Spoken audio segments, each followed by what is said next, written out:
Taran, this is probably the most aggressive defense front to back that you guys are going to face this year. What's the preparation look like, knowing that they're going to throw a lot at you and from a lot of different angles? Yeah, I think it starts today with our workers on scout team giving us a good look. But yeah, they're a great team. They're hardworking. It's two blue collar teams.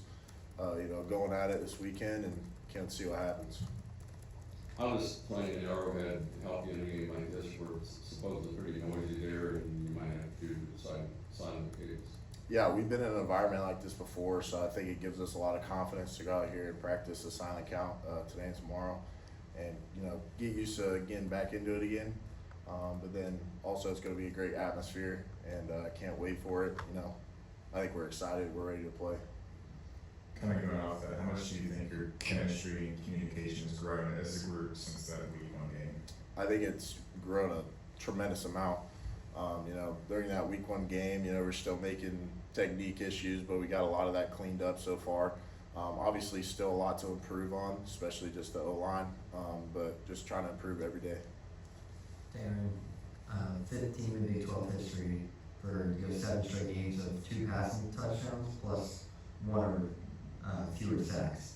What does it say about this offensive line, the job Nick Carwell's doing, and then as well as the consistency from Brendan behind you guys? Yeah, I think it starts from Cardwell, and then just passes down to Gavin and then the rest of the guys.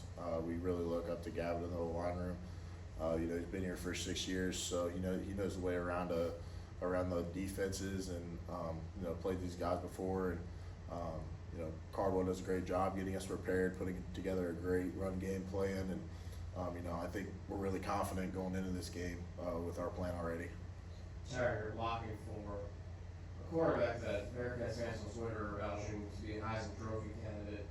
From your perspective, how much command does Brendan have of not just the offensive line, but the entire locker room right now? I think he's a tremendous leader, and he's really taken hold of what it means to be a leader, and really just caring for the guys. Takes us out to Jeff Ruby's after wins, and does a lot of things for the O-line and for the wide receivers, running backs. He takes care of us all. So just to see how he's grown from when I came in January till now, it's really awesome. Yeah, Gavin was mic'd up for the game. In the huddle, he said, "Play for Jeremiah." Have you guys really taken on that, playing for him this season? Yes. I think this season for everybody is played for him. I've mentioned before that he was an incredible kid, always had a smile on his face, was always hardworking. He was one of the first freshmen to get their black shirts, and he got it right before he passed, and it's honestly quite sad to see him go. But to play for him and to dedicate this season for him, I think it brings a lot of, I don't want to say like motivation, but we just want to make him proud and make his family proud of the Cincinnati Bearcats. You guys have been one of the fastest starting teams in the country this season. How important is that Saturday in front of a hostile crowd, really aggressive team? Like, they're going to want to do to you what they did to Colorado, which is overwhelm them early, and you guys have been great at starting quick. Yeah, I think one of the things we say is start fast, finish strong. So starting fast is definitely a top priority in this game. We gotta create a lead fast, and they're a great team on offense, they're a great team on defense. It's going to be a tough game, so we got to get that fast start. I think they had about 7 sacks, so they might have a latitude about them. People normally, when you see trash talk on TV, it's usually receivers and DBs and all that. I can't imagine you guys being silent in the trenches, going back and forth. What can you tell me about that, if anything? There's some side chatter that goes on between all the teams. Obviously, you knock somebody down, and might say sweet nothing in his ear, and you get up, move on to the next play, and get back to the line of scrimmage. Taran, you see on that right there, the chatter there. You're a violent guy yourself up there in the trenches. What was your first reaction when you hear Coach Satterfield saying he wants to put the opposing team in the phone booth? How much did that kind of energize you guys before the game? I think it spoke to the O-line immediately. one of the things we pride ourselves on in the O-line is just being violent and moving people off the ball. I think we did a great job with it last week. 260 something rushing yards. I mean, that's an incredible feat for us. We've been passing team at times. We've been a running team at times. So just to kind of put a rushing display on film like that is important to us. Gives us a lot of confidence. Have you ever actually been in a phone booth? No, never. Anybody on the team asked you what a phone booth was? No, I know what a phone booth is. You might have been. The younger guys might. What the heck's a phone booth? I don't know. I mean, I reckon somebody's got to be in a phone booth on the team. There's a lot of people, so.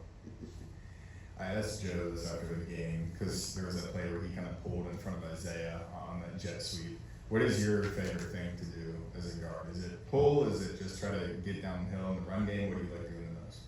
I love chasing the ball. Personally, I think it's one of the best things I bring to the game. Is just chasing the ball, trying to push piles. I'm not trying to like boast for myself, but there's a lot of plays where you'll see me and Dion or me and Gavin, me and Evan, Joe in there too, just pushing piles. And sometimes you get all five of them in a pile. It's just how do you say it? Controlled aggression is what I like to say. Neil and Dan. Tanner, thinking about back to Saturday after you were watching the game back on film on Sunday, what was more impressive, the play where Brendan scores a touchdown with a good block from Joe there on the left side, or the final touchdown play where he kind of drops the arm and finds Isaiah in the back of the end zone? Was there one that stood out to you a little bit more on the film after watching it down? I think it was a really elite block by Joe on that rushing touchdown. The guy kind of played back over top, and then he retraced with him, and then made the perfect hole for Swordsby. It was a great play. In your first answer, you referred to it as a battle of two blue-collar teams, which sounded like a term of respect from you. Is there something about watching Utah that's really caught your eye and made you respect those guys? Yeah, I think they run the ball well. I think they play with great effort. Number 90 is a great player. He might not be like the most athletic guy, but he works very, very hard. He gets to the ball. He has 9.5 sacks on the season out of just pure effort, I feel like. He's a pretty good athlete, but one of the things that makes him elite is how hard he plays. Awesome. Thank you. Thanks, Darren. Thank you.